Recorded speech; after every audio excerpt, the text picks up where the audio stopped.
کہ میں لا سکتا ہوں لیکن تھوڑا ٹائم لگے گا 20-25 منٹ. کہا نہیں اتنا ٹائم نہیں ہے ہمارے پاس, ملکہ پہنچ رہی ہے. تو ایک قال الذی عنده علم من الکتاب, ایک بندے کے پاس کتاب کا علم تھا. کون سی کتاب؟ تورات. قرآن کا علم کتنا بڑا ہوگا. تو کہا, اس بندے نے کہا جی میں لا سکتا ہوں. آپ آنکھ بند کریں, کھولیں, ایک دم 1 سیکنڈ میں تخت بلقیس یہاں ہوگا. اس آیت کا چلہ میں نے بلقیس بلقیس کے محل میں جا کے سلالہ میں کیا. وہاں میں الحمدللہ گیا ہوں, میں نے وہ کمرہ دیکھا ہے جہاں تخت ہوا کرتا تھا, اور ملکہ بلقیس کا وہ تخت اٹھوایا تھا. اچھا, وہ وہاں سے اٹھا, کس نے اٹھایا؟ جن نہیں تھے, جنوں کی طاقت فیل ہو گئی وہاں پہ. یہ ذہن میں رکھیے, پوری کائنات کے جنات کی طاقت فیل ہے وہاں, عفریت کی فیل ہے قرآن کہتا ہے. تو وہاں کس کی طاقت شروع ہوئی ہے؟ وہ بندہ جو اسم اعظم جانتا تھا.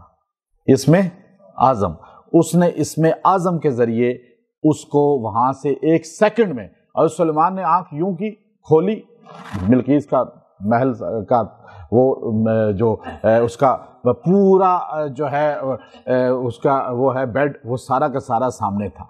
تو آپ نے پوچھا بتائیں حضرت قتادہ کہ وہ جو بندہ تھا وہ اسم اعظم جانتا تھا نا؟ کہا جی. کہا حضرت سلیمان کو اسم اعظم نہیں آتا تھا؟ کہا نہیں, حضرت سلیمان کو آتا ہوتا تو وہ خود لے آتے. تو کہا اچھا یہ کیسے ہو سکتا ہے کہ نبی کو نہ آتا ہو اور امتی کو آتا ہو؟ نبی سامنے موجود ہو اور امتی کو اس کی. تو اب حضرت قتادہ خاموش ہو گئے.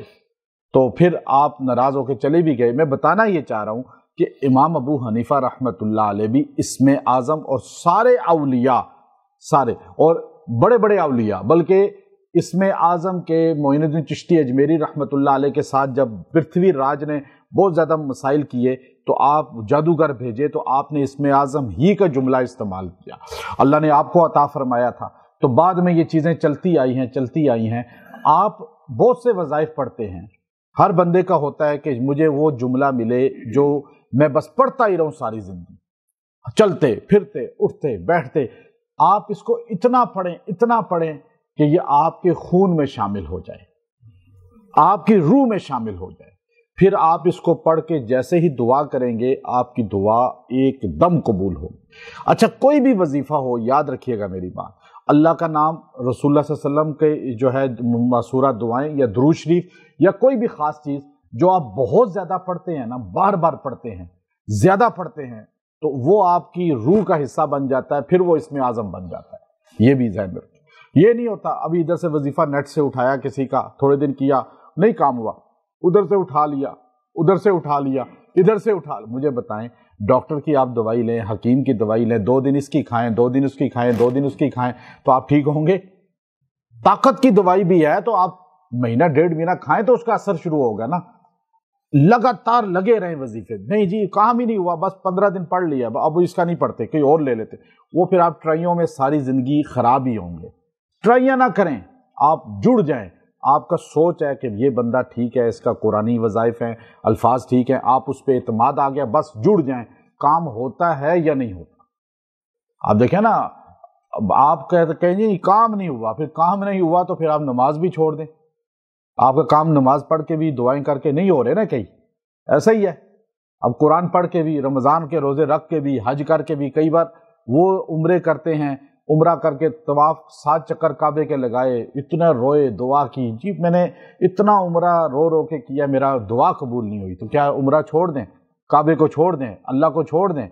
یہ چیزیں ذہن سے پہلے نکالیں. کام ہو یا نہ ہو, اس کے علاوہ ہمارا ہے ہی کوئی نہیں, یہ پہلے. اب یہ الفاظ اتنے طاقتور ہیں, اس کو مضبوطی سے پکڑ لیں. میں کہتا ہوں اگر آپ نے اس کو زندگی میں اپنا لیا نا مضبوطی سے, آپ اسم اعظم کے حامل ہو جائیں گے. لیکن اپنی ذات کے لیے بدلہ نہ لیں. اپنی ذات کے لیے جو صحیح اسم اعظم کے ماہر ہو جاتے ہیں وہ اپنی ذات کے لیے پھر کسی سے انتقام نہیں لیتے. یہ جو انتقامی کاروائیوں میں پڑ جاتے ہیں وہ پھلدار درخت ہوتے ہی نہیں. تو اب آپ یہ اسم اعظم کیا ہے, تو حضرت علی رضی اللہ تعالیٰ عنہ فرماتے ہیں کہ اللہ کی اسم اعظم کو ہم نے جو تلاش کیا تو 2 صورتوں کے اندر, 2 صورت کے اندر اسم اعظم پنہا ہے, چھپا ہوا ہے. ایک صورت جو ہے سورہ آل عمران ہے اور ایک سورہ طٰہٰ ہے, اور ان دونوں میں جو الفاظ مشترک ہیں وہ حی اور قیوم ہیں, اور جو سورہ طٰہٰ کے اندر آیت نمبر 111 میں اللہ نے لفظ بولا ہے وہ اسم اعظم. اسم اعظم کیا ہے کہ اس پوری آیت کو آپ نے پوری کو نہ پڑھیں، اس کا اتنا حصہ آپ اپنا وظیفہ بنا لیں. وَعَنَتِ الْوُجُوهُ لِلْحَيِّ الْقَيُّومِ، بس وَعَنَتِ الْوُجُوهُ سارے پڑھ لیں. وَعَنَتِ الْوُجُوهُ لِلْحَيِّ الْقَيُّومِ. آپ دیکھیں وَعَنَتِ الْوُجُوهُ، سارے چہرے کس کے آگے جھکتے ہیں؟ اب آپ دیکھیے نا، آپ کو جو جھکانا چاہتا ہے نا، آپ کو چاہے نقصان دے کر، ذلیل کر کے، گالیاں دے کر، مالی نقصان دے کر، کوئی بھی کسی سلسلے میں آپ کو مالی جانی جو جھکانا چاہتا ہے، اللہ صاف کہتا ہے وَعَنَتِ الْوُجُوهُ، چہرے سارے کے سارے اس کے آگے جھکتے ہیں. وہ سب کو جھکا سکتا ہے. دنیا کا قانون جھکا سکتا ہے یا نہیں جھکا سکتا لوگوں کو؟ کتنے کے سافٹ ویئر اپ ڈیٹ ہو جاتے ہیں، ہوتا ہے نہیں ہوتا؟ جب دنیا کا قانون اتنا طاقتور ہے تو اس کا قانون کتنا طاقتور ہوگا؟ تو اللہ نے صاف کہہ دیا. اب اس کی طاقت اس دور میں سمجھ آتی ہے. وَعَانَتِ الْوُجُوهُ، جو ان سے ہو کر آتے ہیں نا اور جن کے سافٹ ویئر اپ ڈیٹ ہو جاتے ہیں، وہ واپس آ کر جب آپ کے سامنے ہوتے ہیں تو آپ کو پھر یہ آیت سمجھ آئے گی. وَعَانَتِ الْوُجُوهُ، پھر آگے اللہ نے کہا لِلْحَيِّ الْقَيُّومِ، کس کے آگے جھکتے ہیں؟ ساری کائنات کے چہرے، بادشاہوں کے بھی، مالداروں کے بھی، ظالموں کے بھی، جابروں کے بھی، متکبرین کے بھی، علماء کے بھی، صلحاء کے بھی، ساروں کے چہرے کس کے آگے جھکتے ہیں؟ للحی، جو ہمیشہ زندہ رہنے والا ہے، ہمیشہ سے ہے، قیوم، اور وہ دوسروں کو سہارا دیتا ہے، قائم رکھتا ہے، اور اسے سہارے کی ضرورت ہی نہیں ہے. جو سہارے دیتا ہے، سہارے لیتا نہیں ہے، جو زندہ رہتا ہے، زندگی کے لیے کوئی چیز کھاتا نہیں ہے. یہ فرمایا اللہ نے اتنی جملے میں. اب آپ کو سمجھ آئی اس کی ترجمہ، اس کی تشریح سمجھ آئی نا، کہ اب آگے اللہ نے ایک جملہ آیت کو مکمل کیا. وَقَدْ خَابَ مَنْ حَمَلَ ظُلْمًا، اور وہ بدبخت ہو گیا جس نے ظلم کیا. یعنی آپ ظلم سے ہی پریشان ہیں نا، چاہے وہ ظلم کوئی بھی ہے. تو اب آپ اس آیت کو اسم اعظم، اس کے اندر صحابہ، اہل بیت اور اولیاء آج تک 1446 سال بیت گئے، فرماتے ہیں اس جملے کے اندر اسم اعظم ہے، اس جملے کے اندر اسم اعظم ہے. یہ پڑھو بس آپ کی دعائیں قبول ہوں گی. اور اس کو کثرت سے پڑھنے سے ہوتا ہے. کثرت کا لفظ جب آئے نا حدیث میں کہیں بھی، تو کثرت کا لفظ کا مطلب ہوتا ہے 300 سے زائد، 300 سے زائد جو جملہ پڑھا جائے اسے کثرت کہتے ہیں. جو کثرت سے مجھ پہ درود شریف پڑھے گا، میری شفاعت اس کے لیے واجب ہوگی. سرکار مدینہ صلی اللہ علیہ وسلم فرما رہے کثرت 300 سے زائد کثرت ہے، ٹھیک ہے نا.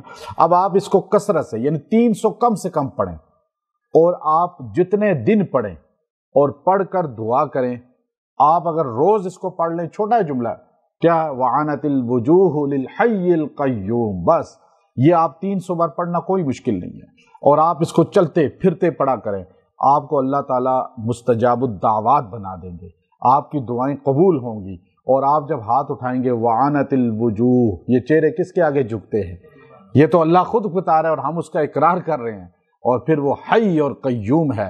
یہ انشاءاللہ آپ کو اتنا فائدہ اس کا ملے گا کہ آپ کو جو ہے قبروں پہ سجدے کر کے دعاؤں کی ضرورت نہیں پڑے گی.